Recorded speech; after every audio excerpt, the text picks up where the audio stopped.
I am here with Bastardos. What's your name, sir? Sevi. Sevi. And before she takes off, this is Sheila Punks of Bastardos.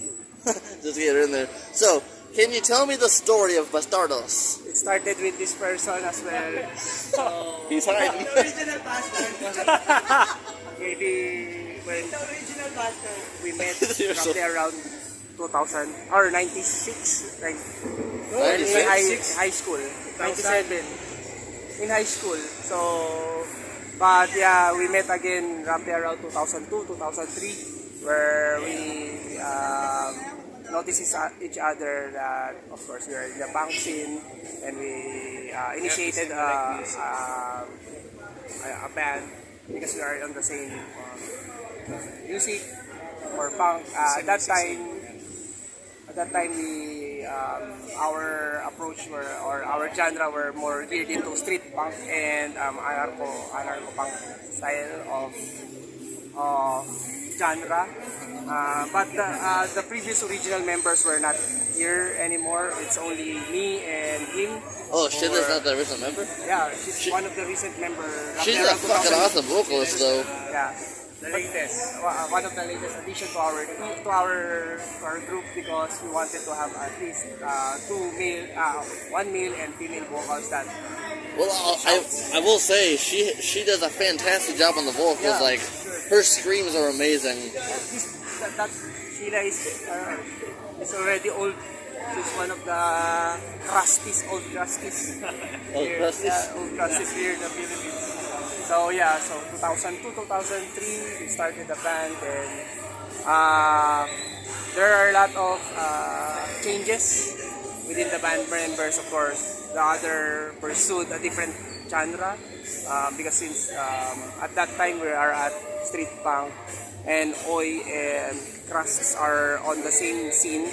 The other band members decided to pursue a different path. Like they went into an Oi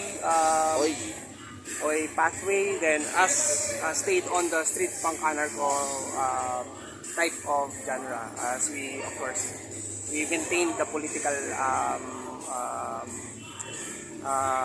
content, content of our music, and of course relating to the struggles here in the Philippines.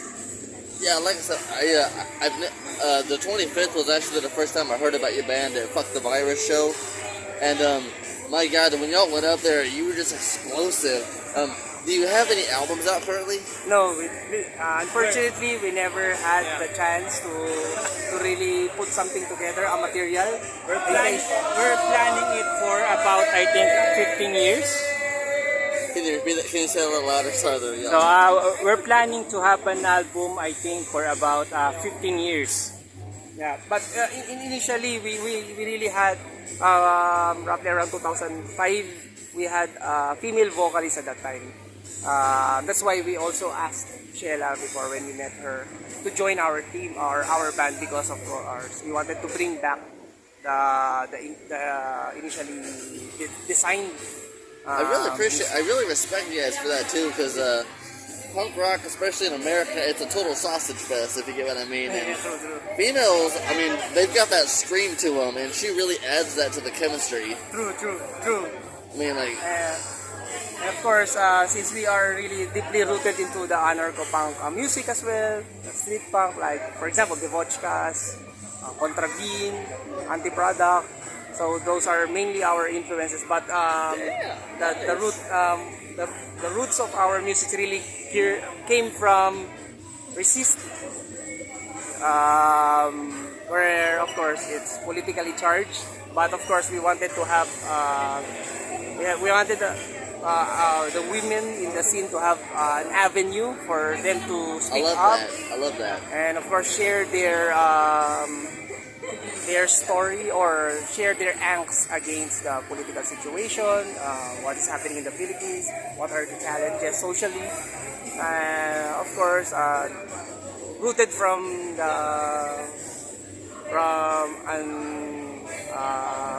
an anarchist perspective.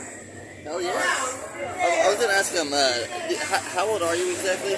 I'm 39. Oh, 39? Well, the reason I'm asking that's because I've asked a lot of Twisted Red Cross veterans this. What was your thoughts when BBM got elected, or if that's the word we want to use for this? Like, what was your thoughts when you see him? We were very saddened by the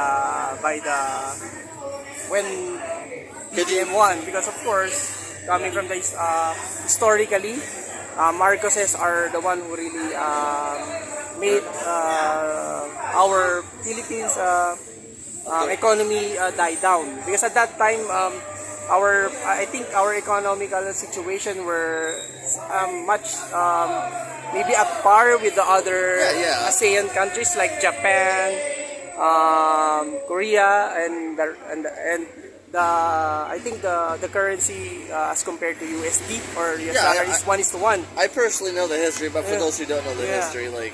But of course, regardless of what has happened and what Marcos has done before in the martial law stage, that's why we are really saddened and of course angry that he won because of course, the change of the political spectrum. What has happened? As if that it's a revolution didn't happen, as if that no people. But actually, the saddest part is some of us in the scene. I've heard. I think I know where you're going with this, and I have heard this from a few people. Yeah. Are pro, you know. Yeah, pro. I have one question. Since you are a politically charged band, do you fear a round 2 of FM declares martial law? Do you fear that at all?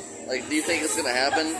I've heard this conspiracy so many times. Do you think he's just going to slam down the hammer and sickle and say, I'm taking full control over this country? I hope not. Of course, we hope not, but it can happen. But in terms of the fear, there is a fear.